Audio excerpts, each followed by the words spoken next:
Some mornings begin like any other, ordinary and predictable, until one strange moment quietly changes everything.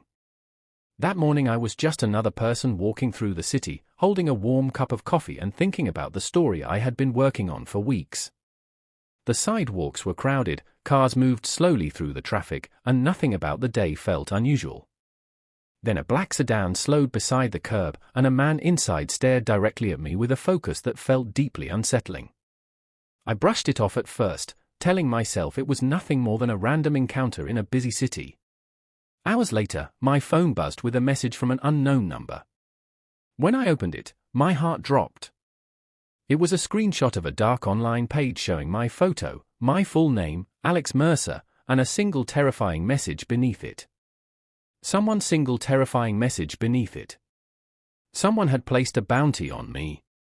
In that moment the world around me suddenly felt different. Every stranger on the street looked suspicious, every passing car seemed to slow a little too much, and I realized my life had just become a target. I tried convincing myself it was a prank, but deep down something felt wrong. That feeling became reality later that evening when I left my apartment building. The parking lot was quiet, the kind of quiet that makes every small sound echo louder than usual. As I stepped toward the street, a man walked out from the shadows wearing a gray jacket. His eyes locked onto mine with unsettling certainty.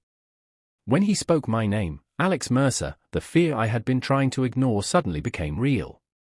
I didn't wait for another word, instinct took over and I ran. My footsteps echoed through the alley while the sound of someone chasing me followed close behind. I cut through narrow streets, knocking past trash bins and dodging parked cars until I reached the crowded entrance of a subway station. The moment I disappeared into the mass of people rushing through the station, the footsteps behind me faded. That was the moment I truly understood the situation. This wasn't a misunderstanding or a prank. Someone had hired people to hunt me down. Running without a plan wouldn't keep me alive for long, so I turned to the only person I trusted with something this dangerous.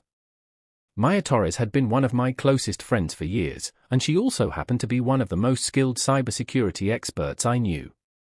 When I showed her the screenshot of the bounty listing, the calm curiosity on her face quickly shifted into serious concern.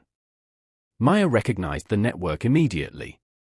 It wasn't some random online forum, it was a private underground platform used by professional bounty hunters and criminal groups. The more she studied the listing, the more troubling details she discovered. Whoever posted the bounty had access to personal information about me, my photo, my general location patterns, even fragments of my daily routine. That meant this wasn't random at all. Someone had specifically targeted me. Maya's voice was calm but serious when she explained the situation. Whoever wanted me gone had money, resources, and people willing to chase that reward. For the first time since seeing the bounty notice, I realized this situation was much bigger than I thought. While I focused on staying hidden, Maya began digging into the digital trail behind the bounty. Our temporary hideout quickly filled with glowing screens, encrypted files, and endless streams of data. Every hour she uncovered another layer of information hidden beneath complex security systems. There were anonymous payments, hidden financial routes, and accounts designed to erase themselves after use. It was clear whoever placed the bounty had tried very hard to stay invisible. But Maya was patient, and she knew how to follow the smallest clues. Eventually one connection appeared that changed everything.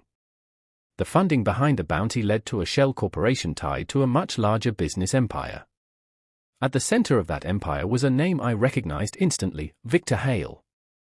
He was one of the most powerful corporate leaders in the country, known for building massive projects and crushing anyone who stood in his way. The discovery left us both staring silently at the screen. The question wasn't just who placed the bounty anymore. The real question was why someone as powerful as Victor Hale would want an investigative journalist like me eliminated. The answer slowly became clear when I remembered the investigation I had been working on before everything started. For weeks I had been researching a series of quiet land purchases along a remote coastal region. At first the deals looked ordinary, but the deeper I looked the stranger the documents became. Hidden between legal contracts and property transfers were references to a classified energy project connected to Victor Hale's company. The more evidence I gathered, the more alarming the story became.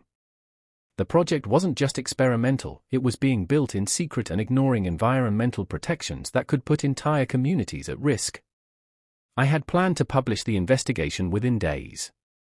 That meant Victor Hale must have discovered what I found before I released it. Instead of facing public exposure, he chose another option.